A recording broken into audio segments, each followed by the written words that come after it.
দর্শক শ্রোতা, Bangla TV news BTN এর বিশেষ সংবাদে আপনাদেরকে স্বাগত জানাচ্ছি। আমি হোসেন মোহাম্মদ ইব্রাহিম।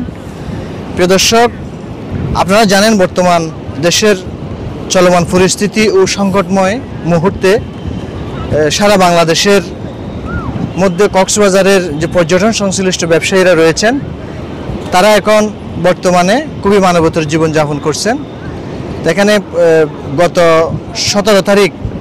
গত মাসের 17 তারিখ থেকে কক্সবাজার একদম পর্যটক আসা বন্ধ হয়ে গিয়েছে, যার কারণে এখন বর্তমানে কক্সবাজার একদম পর্যটক শূন্য। আপনারা দেখেন এই যে এদিকে একদম পর্যটক না, এখানে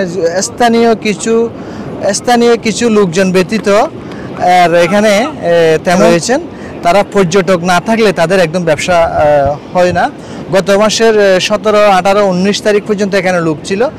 যে এর পরে যখন পর্যটক আটকা পড়ে তখন থেকেই কক্সবাজার জেলা প্রশাসনের মাধ্যমে যে পর্যটকগুলি চলে গিয়েছে, তাদের চলে যাওয়ার পর থেকে কক্সবাজার একদম মানে পর্যটক শূন্য হয়ে গিয়েছে।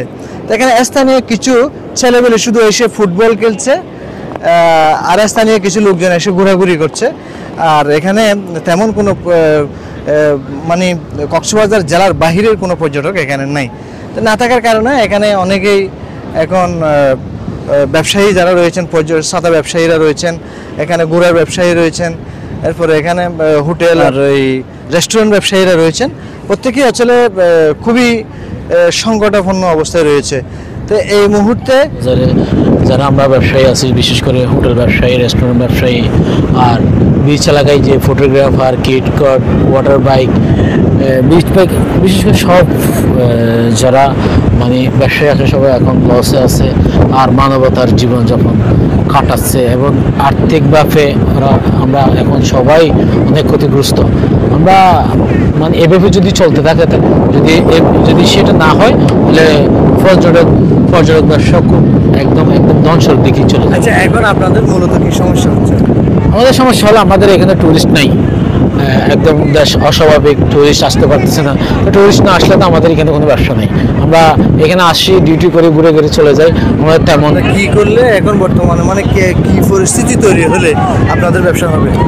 আসলে যদি অথবা কোনো একটা অন্তর্বর্তীকালীন সরকার নির্বাচনের মাধ্যমে একটা সরকার আসে, দ্রুত আসা, যদি দেশটাকে যদি সুন্দর করে সাজিয়ে আবার যদি তুলে মানে দেশটাকে আবার যদি সাজিয়ে নেওয়া হয়, আবার যদি সব কিছু যদি স্বাভাবিক হয়, তখন আমাদের এই ব্যবসাটা কি হবে, একটু আগের চেয়ে অনেক।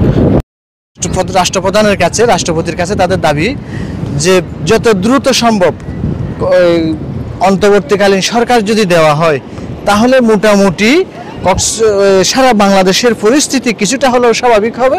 আর সেই স্বাভাবিক হওয়ার সাথে সাথেই পর্যটকরা আসতে শুরু করবে আর তাদের ব্যবসাও আগের মতো নিয়মিত ব্যবসা হবে। তারা এটা আশাবাদ ব্যক্ত করছেন এবং তাদের দাবি রাষ্ট্রপ্রধানের কাছে যে তাড়াতাড়ি যেন একটা অন্তর্বর্তীকালীন সরকার দেওয়া হয়।